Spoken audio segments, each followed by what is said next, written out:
Assalamualaikum warahmatullahi wabarakatuh. Baik, kita akan lanjutkan lagi pembahasan dalam mata kuliah ilmu fikih ini. Kalau pada pertemuan sebelumnya kita sudah membahas tentang air, macam-macam air, kemudian pembagian air dilihat dari hukumnya. Ada air yang suci mensucikan, yang tidak makruh dipakai, suci mensucikan, yang makruh dipakai.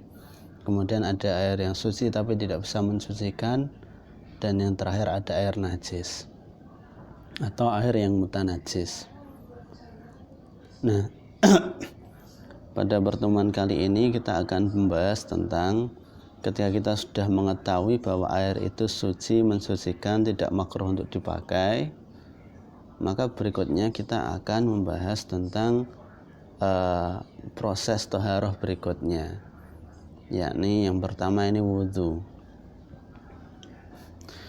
Wudhu ini kalau kita lihat dari segi bahasa merupakan satu nama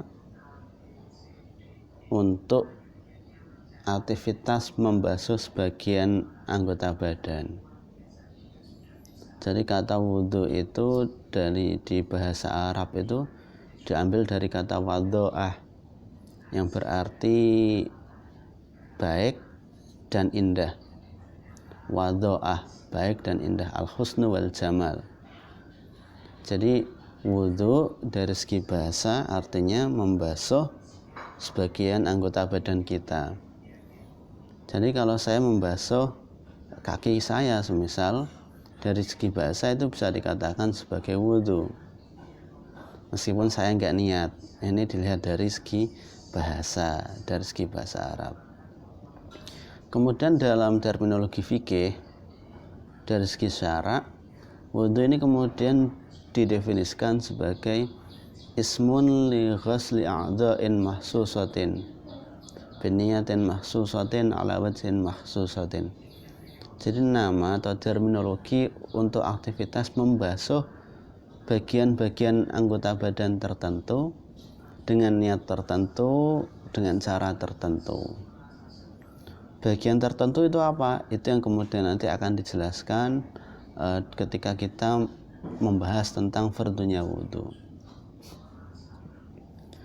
Wudhu, kata yang wudhu dengan susunan kata wawu dan hamzah ini, ketika di fathah wawunya ini nanti mempunyai arti yang berbeda dengan ketika di dhammah wawunya.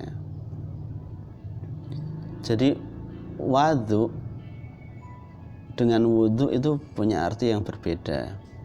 Ini bahasa Arab ini. Jadi beda harokat saja, beda baca harokat itu nanti punya arti yang berbeda. Wadhu kalau di fathah wawunya ismun lima'il wudhu. Jadi itu nama untuk air yang dipakai wudhu. Saya mau wudhu pakai air di kamar mandi, maka air di kamar mandi itu namanya wadhu, air yang saya pakai untuk wudhu. Tapi kalau wudhu di dhammah wawunya itu ismun lil fi'li, nama untuk aktivitas bersucinya, itu namanya wudhu. Kalau wadhu airnya, kalau wudhu aktivitasnya. Wudhu ini dalam ajaran Islam kita sangat dianjurkan wudhu. Bahkan ada anjuran mudawamatul wudhu. Kita harus menjaga kesucian kita dengan wudhu. Dalam salah satu hadis disebutkan bahwa Nabi itu bersabda, la yasbihu 'abdun al-wudu'a illa ghufira lahu ma taqaddama min dhanbihi wa ma ta'akhkhar. Orang yang wudhu itu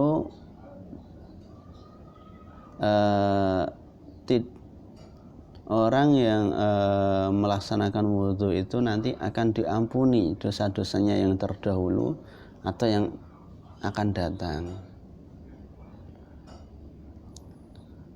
Kemudian ada lagi hadis Nabi berbunyi, man tawaddu'a fa ahsanal wudu'a kharajat hadayahu min jasadihi hatta takhruja min adfarihi. Orang yang berwudu kemudian dia fa ahsanal wudu'a, memperbaiki wudunya. Memperbaiki wudunya artinya ya melakukan wudu itu dengan sempurna, dengan hati-hati, kemudian sunah-sunahnya dilakukan, maka kharajat khatayahu min jasadi hatta takhruja min adfarihi. Maka kesalahan-kesalahannya ini nanti akan keluar dari jasadnya orang itu sampai kesalahan-kesalahannya itu atau dosa-dosanya itu keluar dari kuku-kukunya orang yang wudu itu. Ini fadilahnya wudu dalam beberapa literatur hadis. Ada pertanyaan, yang mewajibkan wudu itu apa? Hadas atau mau melaksanakan sholat? Ini ulama beda pendapat. Yang mewajibkan wudu itu hadas atau melaksanakan sholat?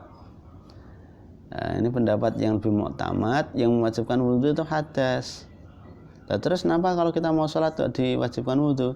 Ya, karena kalau kita sedang berhadas kan kita nggak boleh sholat, maka hadasnya harus kita hilangkan terlebih dahulu baru kita sholat. Nah, jadi syarat sahnya sholat diantaranya kan harus terbebas dari hadas, maka disuruhlah untuk melaksanakan wudhu. Nah, ini wudhu kita lihat dari segi bahasa ataupun istilahnya. Kemudian fardunya wudhu apa saja? Fardunya wudhu ini ada 6.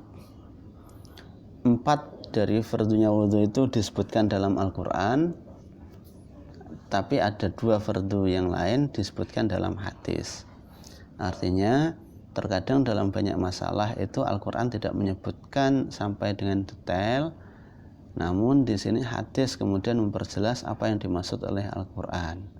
Disinilah pentingnya selain kita belajar Quran, kita juga belajar hadis, sehingga kita tahu hadis itu menjelaskan hal-hal yang masih global dalam Al-Quran. Apa-apa yang belum disebutkan lebih terperinci dalam Al-Quran nanti terkadang juga disebutkan dalam hadis. Dalam ayat Quran disebutkan surat Al-Maidah ayat 6, ya ayyuhalladzina amanu idza qumtum ila sholati faghsilu wujuhakum wa aydiyakum ilal marafiqi wamsahu bi ru'usikum wa arjulakum ilal ka'bain. Wahai orang-orang yang beriman, kalau kalian hendak melakukan sholat, pertama faghsilu wujuhakum. Jadi yang pertama basuh wajah. Wa aydiyakum ilal marafiqi, yang kedua basuh tangan sampai pada sikut. Yang ketiga wamsahu bi ru'usikum, mengusap kepala atau rambut. Yang keempat wa arjulakum ilal ka'bain, basuh kaki sampai dengan 2 mata kaki. Ada berapa berarti fardunya wudu? Ini yang disebutkan dalam Quran ada 4 ini. Terus yang masalah niat sama tartib itu disebutkan atau dijelaskan dalam hadis. Penjelasannya seperti ini. Pertama, kalau niat memang ulama merujuk pada hadis innamal a'malu binniyat. Dari situ kemudian setiap ibadah itu harus dibarengi dengan niat.